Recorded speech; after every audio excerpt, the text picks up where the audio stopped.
વિરામ પછી આપનું સ્વાગત છે. નિલેશભાઈને પૂછી, નિલેશભાઈ, જે રીતે બંને ઠાકરે બંધુઓ એક આવ્યા છે, વોટ બેંક પર કેવી રીતે મરાઠી વોટ બેંક પર તેની અસર આપ જોઈ રહ્યા છો?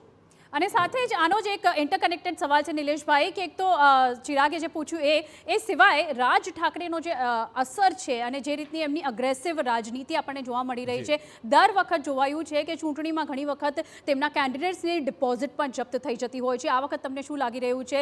ખાસ કરીને તેમને રસમલાઈ અને લુંગી આવા જે સ્ટેટમેન્ટ્સ આપ્યા છે જાહેર સભાઓમાં, આની નેગેટિવ ઇમ્પેક્ટ શિવસેનાને કેટલી ભોગવવી પડશે? શું લાગી રહ્યું છે તમને આને?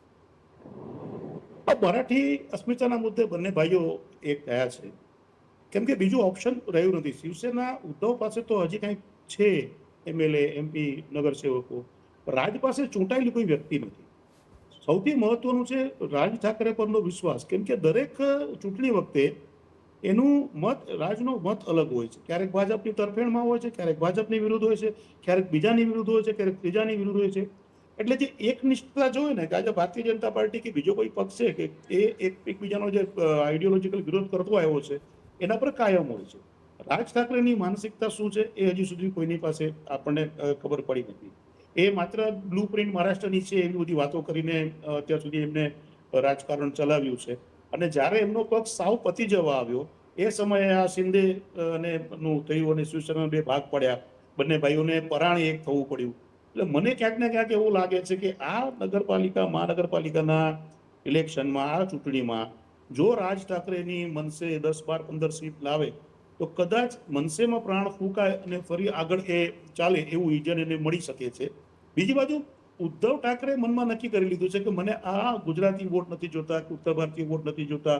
એને નક્કી જ કરી લેવું છે મરાઠી અને મુસ્લિમ વોટ પર જ જવું છે, કેમ કે એનો ફાયદો એને લોકસભામાં થયો હતો. એટલે એ લોકસભાના એ સમીકરણને આધારે જેણે પોતાના ઉમેદવારો ઉભા રાખ્યા છે, કે એના જે સ્ટેટમેન્ટ આપણે જોઈ રહ્યા છીએ, આટલા બધા અત્યારે મહારાષ્ટ્રની અંદર, મુંબઈની અંદર અલગ અલગ વિસ્તારમાં અબુ આઝમી હોય કે એઆઈએમના અસદુદ્દીન હોય, એ લોકોએ કટ્ટરતા ભર્યા જે સ્ટેટમેન્ટો આપ્યો, એની સામે ઉદ્ધવનું, રાજનું કોઈ સ્ટેટમેન્ટ નથી, બિલકુલ કોઈ નથી આવ્યું. એટલે જેના સામે શિવસેના ઊભી થઈ હતી, કે જે 1992-93ના રમખાણો વખતે જે શિવસેનાએ મુંબઈને બચાવવાની કે હિન્દુઓને બચાવવાની ભૂમિકા ભજવી હતી, એ શિવસેના અત્યારે રોડ પરથી ગાયબ છે. એ શિવસેના બિલકુલ ઉદ્ધવ સાથે નથી. એટલે હવે મરાઠી અસ્મિતાના મુદ્દે લોકો કેટલા પર્સન્ટેજ અંદર જઈને વોટિંગ ક્યાં નાખે છે એ જોવા જેવું છે, કે એ ઉદ્ધવને સ્વીકારે છે. જો એ ઉદ્ધવને સ્વીકારે સંપૂર્ણ રીતે તો જ આ મનસે અને શિવસેના કંઈક ને કંઈક બેઠકો મેળવી શકે.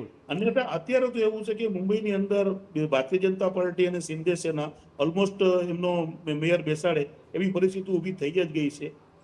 બધા વિરોધ પક્ષો ભેગા મળીને પણ કંઈ બહુ મોટું ઉકાળી શકે એવું દેખાઈ નથી રહ્યું. બિલકુલ જી બિલકુલ. તો બીએમસી ઇલેક્શનના ઇતિહાસની જો વાત કરીએ તો એટલા કયા ફેક્ટર્સ છે જે પ્રથમ વખત બીએમસી ઇલેક્શનના ઇતિહાસમાં થઈ રહ્યા છે, પણ એની ચર્ચા કરીશું બ્રેક બાદ.